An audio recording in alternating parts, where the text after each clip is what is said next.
নিয়োগ দুর্নীতিতে চাঞ্চল্যকর অভিযোগ সিবিআই এর। নিয়োগ দুর্নীতিতে গুরুত্বপূর্ণ ফাইল এখনো পর্যন্ত অধরা। শিক্ষা দপ্তরের বিরুদ্ধে অভিযোগ সিবিআই এর। আমাদের সঙ্গে রয়েছেন আমাদের প্রতিনিধি অমিত। অমিতকে জিজ্ঞেস করবো, অমিত, ঠিক কি অভিযোগ রয়েছে সিবিআই আধিকারিকদের?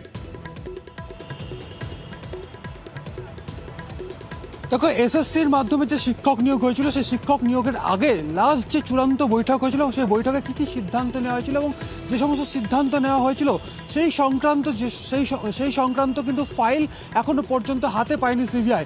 শেষ 15 দিন আগে সিবিআই তরফে শিক্ষা দপ্তরকে সেই সমস্ত ফাইল পাঠানোর জন্য চিঠি দেওয়া হয়েছিল, কিন্তু এখনো পর্যন্ত সেই সমস্ত ফাইল হাতে পায়নি।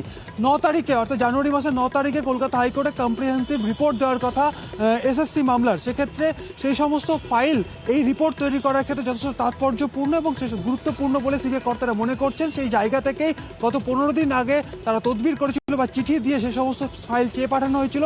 সেই সমস্ত ফাইল কিন্তু এখনো পর্যন্ত হাতে পায়নি সিবিআই। সিবিআইয়ের যেটা বক্তব্য, সিবিআই সূত্রে যেটা জানা যাচ্ছে যে এই সমস্ত ফাইল অর্থাৎ এই ফাইলগুলোতে কি রয়েছে, 2016 সালে এসএসসির মাধ্যমে যে সমস্ত নিয়োগ প্রক্রিয়া সম্পন্ন হয়েছিল তাতে শিক্ষক নিয়োগ যে হয়েছিল সেই শিক্ষক নিয়োগের আগে শিক্ষা দপ্তর যে চূড়ান্ত বৈঠক করেছিল এবং এই বৈঠকে কী কী সিদ্ধান্ত নেওয়া হয়েছিল সেই সিদ্ধান্তের কথাই কিন্তু সেখানে রয়েছে। শুধু তাই নয়, এই ফাইল কিন্তু তৎকালীন শিক্ষামন্ত্রী পার্থ চট্টোপাধ্যায়ের চেম্বারেও গিয়েছিল, অর্থাৎ তার টেবিলে গিয়েছিল সই হওয়ার জন্য।